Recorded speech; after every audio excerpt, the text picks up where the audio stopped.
Hi everyone, this is Emma from Living in Perfect Harmony.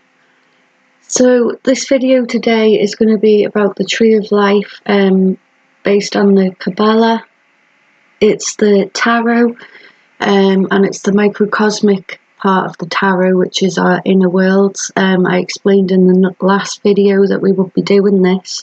If you haven't seen the last video, you might want to watch that because it's kind of a lead up to what I'm about to explain in the next two videos. This is part one and I'm going to do part two in a separate video.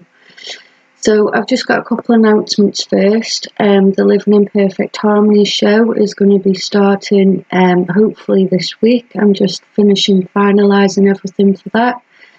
So it'll start off for two times a week. So one will be like a spiritual growth kind of concept, and then the other one is going to be focusing on truth, what's actually happening in the world, things like 5G and all that sort of stuff. We'll also be talking about SRA, satanic ritual abuse, trauma mind control. I'm actually in contact with Jay Parker, so if you've looked into any of these things yet, then you probably will know who Jay is. So I'll be speaking to him and hopefully getting a date confirmed with him soon. So donations really help the channel to grow. Obviously, I dedicate my life to this work. It's not just something you can really do part-time. Once you kind of answer your call to awakening, you start living it. So donations really help me be able to do that. Also booking sessions with me, healing sessions or mental health recovery sessions, or simply just liking and sharing the video is really helpful as well. So obviously with the show starting, I'll need to get a new microphone at some point soon, and things like that, just to make it get bigger and better as we keep going along, especially the more guests we start interviewing. Consequently, if you have got a story you want to share with any of those aspects or anything else, such as child services or family court, anything like that, then get in touch with me. The email will be in the description below, or you can contact me on the website. There should be a little bar running along the bottom with all those details, and I'll include it in the description as well, like I normally do. So we'll get on with this video. So as I say, this is part one. It's the inner worlds. It's the microcosmic tarot. So I put this up just kind of as an overview of the last video, just as a reminder if you haven't seen that video for a while. As I say, if you haven't watched it yet, it will be worth going back so you get a general idea really of what I'm talking about. What I'm talking about with the tarot here and how that plays a part. So I numbered everything again so you remember the positions. So the cards correspond to those chakra points as I explained in the last video, and they're all numbered the same as well. So obviously number 10 is the Wheel of Fortune, 0 being the Fool card, which is in the Dat position, so that's knowledge. So the Wheel of Truth is in the foundation. This is the knowledge of ourself. This is the Dat card, and generally what's going on here. It's our human psyche and how that operates. These are the different paths we can take to enlightenment, and you could also call it the Lightworker pathway, because this is like your call, answering that call to go and search of the knowledge, and then when you get up to the top, you're kind of implementing that wisdom that you've learned in the world. So I've also called it the Lightworker path here as well, so it gives you a bit more of an idea. So as I say, in the Dat position, we've got the Fool, or also known as the Soul card, because this is, what's at our core. It's the beginning of the journey to our self-mastery. So as you can see there, he's just got his little bag with him, the little dog to go on his travels. He's got his rose there, which symbolises purity and innocence. And then we've got the sun, which is truth. And he's about to go on his journey to find his own inner truth. So then at the bottom of the grid here of the tree, we've got the Wheel of Fortune. So this is the karmic wheel. This is kind of when we're in the 3D, we stay on this wheel and we go round and round learning lessons. If we're lucky enough to complete those lessons, then we'll move on to another one. Otherwise, we'll keep kind of going round really in a cycle. And that's why you could notice in your life a lot of things repeating. It's the psychic plane. So it's the kingdom, it's the base consciousness, and this is the reason why it's important to study the tarot. So we've got the 4 aspects in the corners here. So this one, these are known as different things depending on where you are in the world. But like for spirituality, this would be Archangel Michael. Then we've got Raphael, Gabriel, and Uriel. And then in the Bible, they're also referenced here as Matthew, Mark, Luke, and John. Then in the Hebrew,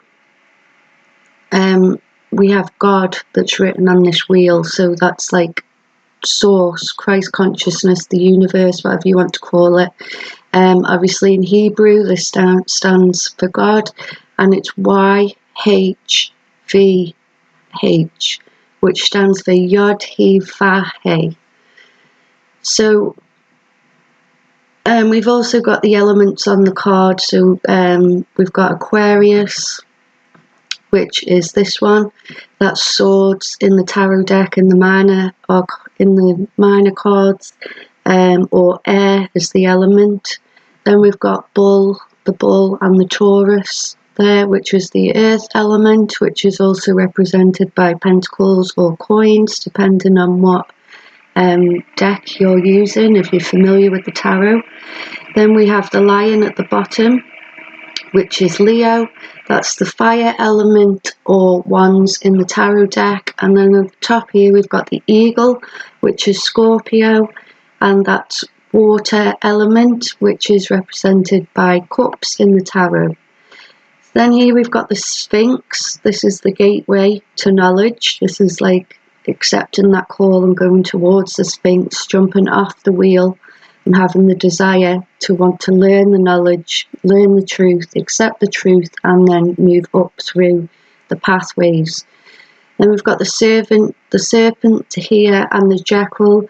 These are kind of the things that can stand in our way against truth, but we have the free will choice to make that decision to go towards the Sphinx and seek our truth.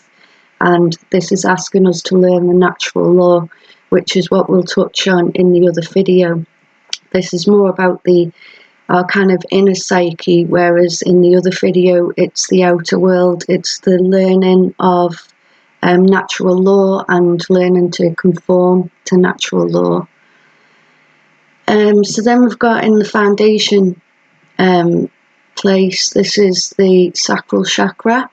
So this is like having the desire to want to move out of 3D or base consciousness and go up into the hermit, which is accepting the call and moving out, as I say, seeking knowledge and truth, and having the desire to want to know ourselves better and improve ourselves.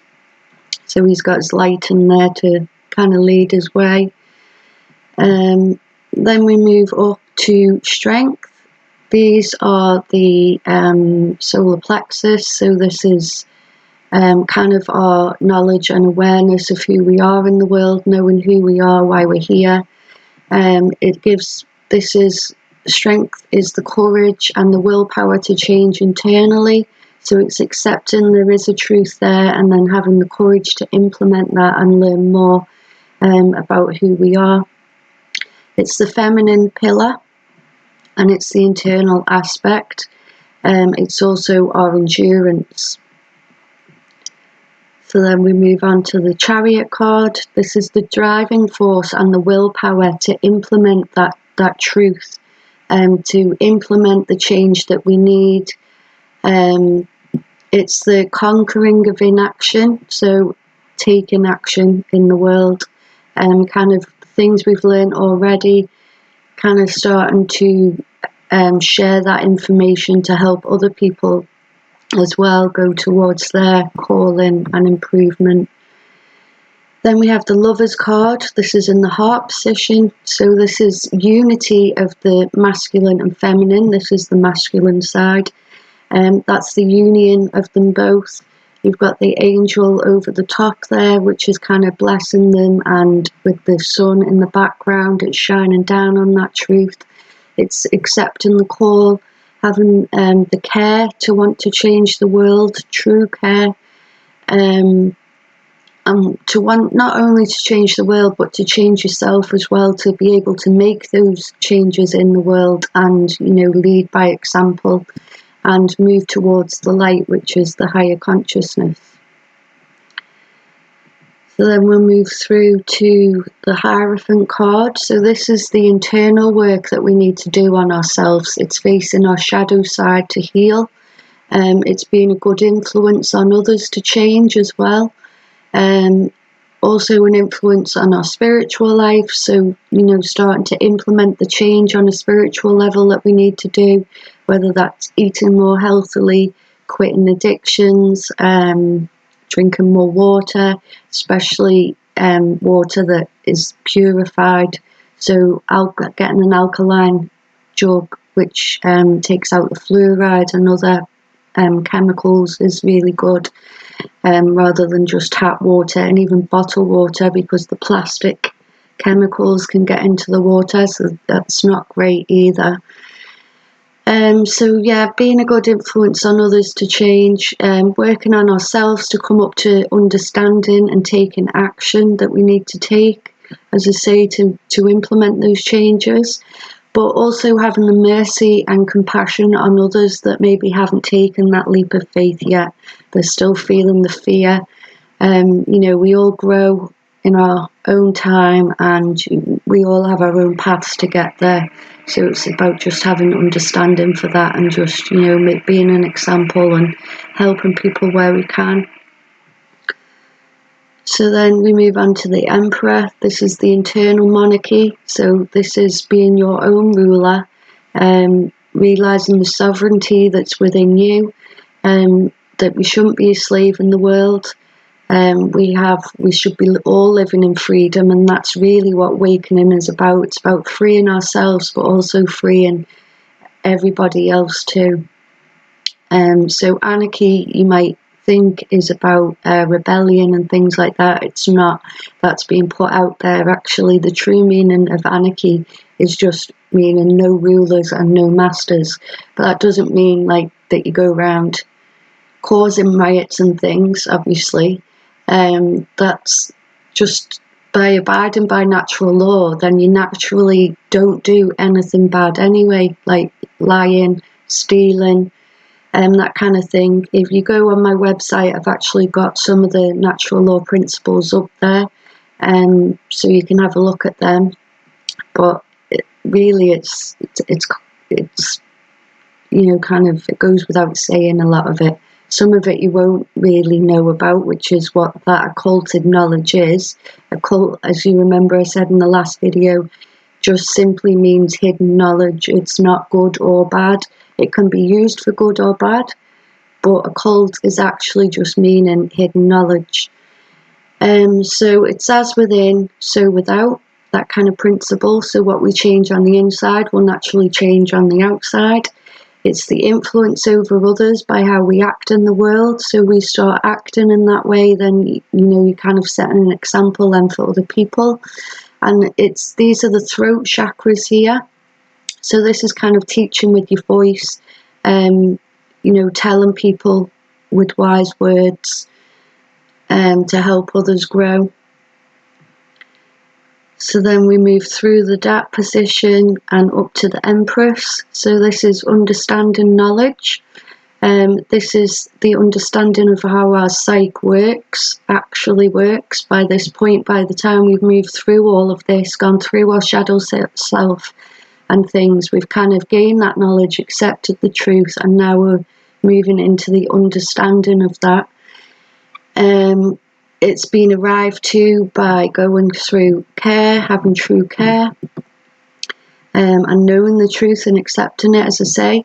And then pomegranates on her dress here, they were actually what was in the Garden of Eden.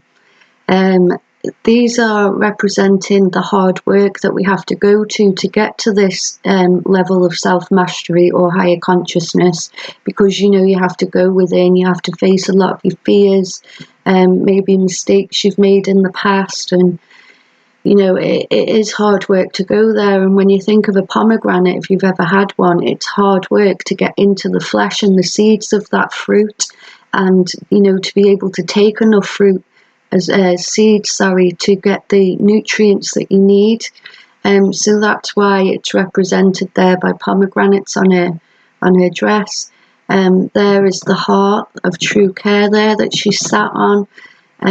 There's her scepter pointing up to higher consciousness, to Christ consciousness. So this is, as I say, this is knowledge, this is the understanding, and then this is wisdom. So this is the trividum. I think I've pronounced that right. So that's basically what the heart of the tree is. It's taking that knowledge, it's understanding that knowledge, and then taking action on that knowledge with our wisdom. And that's what true light work is about. It's not all about just raising up to the higher consciousness and that's it. We actually have to take action in the world to help other people move up to that position, because not everyone has the ability to do it. We've got homeless on the streets that might not have access to this information. They're also in a very low place because they've been put there due to their situation. So they're not just going to naturally lift out of 3D consciousness because we have. So it's about having an understanding of that and realizing that actually spirituality is also about boots on the ground spirituality. It's not just about, rising up and that's the end of it, which kind of is put out there quite a bit, I think. So that's something to be aware of when I talk a lot about the disinformation that's out there. It's that kind of thing, really. So this kind of gives you an overview of the steps you need to take to get to true higher consciousness. And this is the kind of stuff that's been hidden from us. That's why it's occulted knowledge. The powers that may not be kind of don't want us having this knowledge, because this gives us our power back. So this is why it's very much hidden. They're aware of this and how it all works. And the reason we're kept kind of in a slavery level and asleep is because we haven't been given access to this knowledge. So here we've got the High Priestess. So this is, as I say, the highest levels of occult wisdom. This is spreading the wisdom that we know, that we've now learned, and taking the right action in the world. So as I've just explained there, about boots on the ground. This is the goddess Tara. It's the moon giving birth to the sun. She's holding the book of Torah there, and the crown on her head represents Taurus. The Seraphot, if you see at the back there behind her, that's actually the tree of life, and the Sephirot positions there are represented by the pomegranate again, and that's the feminine here and the masculine pillar. So B is Bila and J is Jakim. Then we've got the moon there as well. She's the goddess of the moon that gave birth to the sun, as I say. So then we move up to the magician card. So this is self-mastery. This is putting all your knowledge, understanding and wisdom into practice in the world and becoming, a magician of yourself, having mastered yourself.